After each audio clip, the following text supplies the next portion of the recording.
और वह अपनी सुरक्षा के लिए बेतहाशा दौड़ रही थी। तभी रविशंकर ने पीछे से उन्हें धक्का दिया और वह सड़क के बीचों बीच गिर पड़ी।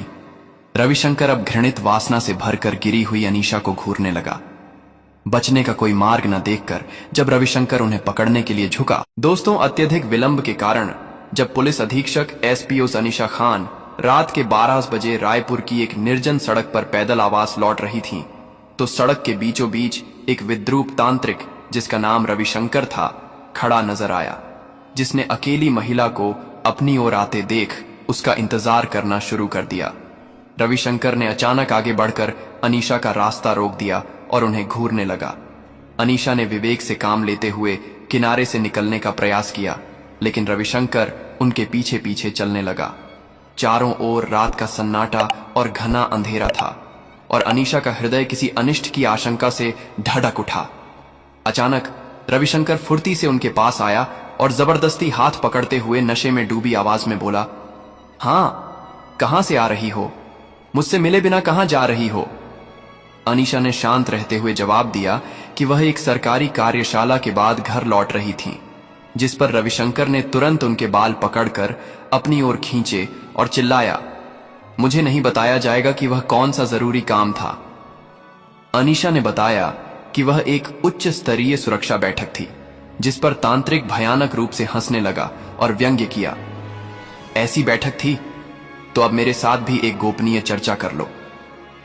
रविशंकर ने उनके हाथ को जोर से खींचा और उनके वस्त्र फाड़ने का प्रयत्न किया, जिससे अनीशा को स्पष्ट हो गया कि वह एक खतरनाक अपराधी के चंगुल में फंस चुकी है।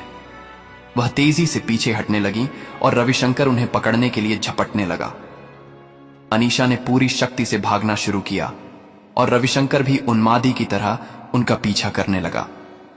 अनीशा की सांसें तेज हो चुकी थीं और वह अपनी सुरक्षा के लिए बेतहाशा दौड़ रही थी। तभी रविशंकर ने पीछे से उन्हें धक्का दिया और वह सड़क के बीचों बीच गिर पड़ी।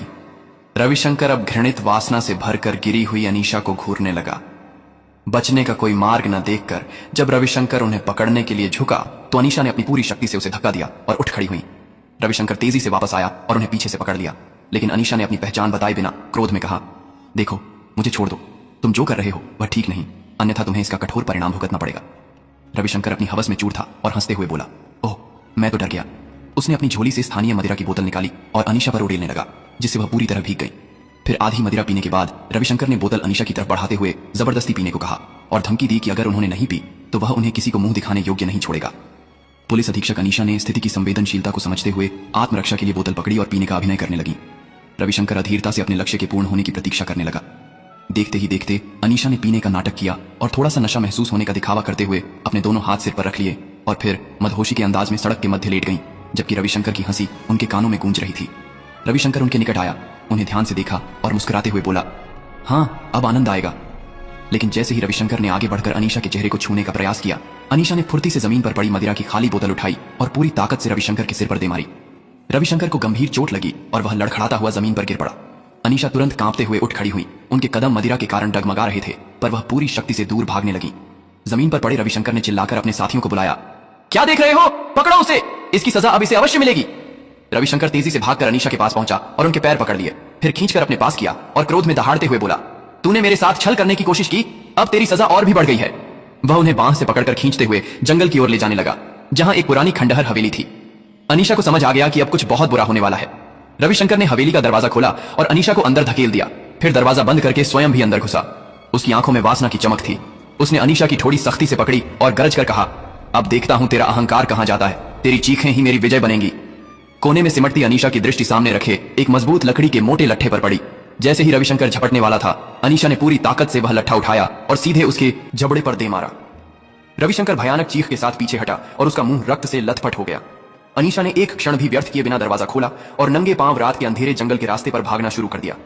रविशंकर पीछा कर रहा था और चिल्ला रहा था, भागती रह, लेकिन आज तू मेरे हाथ से बच नहीं सकती। भागते हुए अनीशा ने देखा कि जंगल के किनारे एक पुराना जंग लगा हुआ कारखाने का फाटक आधा खुला है, जो रायपुर के निकट किसी जीर्ण शीर्ण कारखाने का था। वह लड़खड़ाती हुई भीतर घुसी और एक टूटी हुई मशीन के पीछे छिपकर अपनी धड़कनों को थामे बैठी रही। कुछ ही पल में रविशंकर फाटक खोलकर अंदर घुसा और लोहे की छड़ से जमीन को खुरचते हुए उन्हें ढूंढने लगा। आहट सुनकर रविशंकर हंसा और तभी अनीशा अपना चेहरा उसकी तरफ घुमाकर बोली, देखो, तुम जो अब करने वाले हो उसका परिणाम बहुत बुरा होगा, विधान तुम्हें दंड देगा। रविशंकर ने हंसते हुए कहा, अरे मूर्ख लड़की, क्या तू अब भी सोचती है कि मैं तुझे जाने दूंगा? मैं एक ज्ञानी हूं और इस वीरान जगह पर तेरी चीखें कोई नहीं सुनेगा। अनीशा ने उन्हें धक्का दिया और कारखाने से बाहर निकलकर एक बार फिर भागना शुरू किया, लेकिन जंगल की राह पर रविशंकर ने उनका रास्ता रोक दिया। सभी मार्ग बंद देखकर अनीशा ने भयभीत होते हुए अपनी आंखें बंद कर लीं। रविशंकर ने दहाड़ते हुए कहा, उठ और चल, स्वयं ही जाकर हवेली में लेट जा, अन्यथा यहीं जंगल में तेरा अंत कर दूंगा। अनीशा ने कांपती आवाज में कहा कि अन्याय कभी देर तक नहीं टिकता, जिस पर रविशंकर ने उपहास भरी मुस्कान के साथ कहा कि वीरता की बातें आज काम नहीं आएंगी। रविशंकर ने अपनी झोली से रस्सी का टुकड़ा निकालकर उनके हाथ पांव बांधने की तैयारी की। यह देखकर अनीशा ने तुरंत कहा, ठीक है, जो तुम चाहते हो मैं उसके लिए तैयार हूं। यह सुनकर रविशंकर जोर जोर से हंसने लगा, पूरी तरह आश्वस्त हो गया कि लड़की हार मान चुकी है, और बोला, वाह, अब तू स्वयं ही तैयार है, रस्सी की आवश्यकता नहीं, बस सीधे हवेली में बैठ जा। अनीशा अब उस अंधेरी रात में हवेली की ओर चलने लगी और रविशंकर भी अपना लक्ष्य पूरा करने के लिए अधीरता से उनके पीछे पीछे चलने लगा। हवेली के पास पहुंचकर अनीशा ने दरवाजा खोला और फिर मुड़कर रविशंकर को एक बार फिर परिणाम की चेतावनी दी। रविशंकर ने हंसते हुए कहा, हाँ हाँ, परिणाम, अब तेरा अंत मेरे हाथों में है। अनीशा ने धीरे धीरे कदम अंदर रखे और जैसे ही रविशंकर हवेली के अंदर प्रवेश करने लगा, उसी क्षण पीछे से एक और वाहन वहां आ गया। रविशंकर ने वाहन को देखा तो दरवाजा बंद करके जल्दी से उस वाहन वाले व्यक्ति से बात करने चला आया। अनीशा अंदर ही थी और इससे पहले कि वह बाहर निकल पाती, वाहन वहां से निकल गया। रविशंकर वापस हवेली की तरफ मुड़ा, तभी अनीशा ने दरवाजा खोलकर बाहर निकली और रविशंकर का हाथ थामते हुए स्नेह भरी नजरों से देखकर उसे गले लगा लिया। रविशंकर मुस्कुराया और हवेली से एक फल निकालकर अनीशा को पकड़ा दिया, जो वहीं बैठकर खाने लगी। रविशंकर अधीर हो गया और कहा, जल्दी खाओ, समय नहीं है। अनीशा ने सोचा कि अब रविशंकर को और रोकना संभव नहीं, फिर वह डरते डरते उठ खड़ी हुई। रविशंकर ने उनके हाथ को मजबूती से पकड़ा और भारी सांस लेते हुए बोला, चलो, अब नाटक बहुत हो गया, समय नष्ट मत करो। अनीशा ने मासूमियत की बनावटी मुस्कान अपने होठों पर लाई और अपनी निगाहें रविशंकर की आंखों में डालते हुए धीरे से एक शर्त रखी, तुम्हें मुझ पर हाथ डालने से पहले अपनी आंखें बंद करनी होंगी। रविशंकर चौंका, फिर ठहाका लगाकर हंस पड़ा और शर्त मान ली। अनीशा ने प्रेम से उसका हाथ पकड़ा और जंगल की राह के एक कोने की तरफ ले जाने लगी। एक वीरान जगह पर रुककर अनीशा ने पूछा, यहां उचित है? रविशंकर ने हैरानी से पूछा, यहां कोई देख लेगा? अनीशा ने उसे उत्तेजित किया, तुम्हें किस बात का भय है? आखिर तुम एक सिद्ध ज्ञानी हो। रविशंकर तुरंत जोश में आ गया और बोला, हाँ ठीक कहा, मुझे किस बात का डर भला, तुम यही कहती हो तो यही सही। रविशंकर अहंकार और जोश के नशे में चूर होकर अनीशा के कहने पर नीचे राह पर लेट गया और अपनी आंखें बंद करके मुस्कुराते हुए बोला, चलो देखते हैं तुम अब क्या करती हो। अनीशा कुछ देर उसके चारों तरफ घूमती रही और फिर झुककर उसके निकट आई। रविशंकर के होठों पर विजय की मुस्कान थी, लेकिन अगले ही पल अनीशा ने अपने जूते की एड़ी जोर से उसकी छाती पर मारी।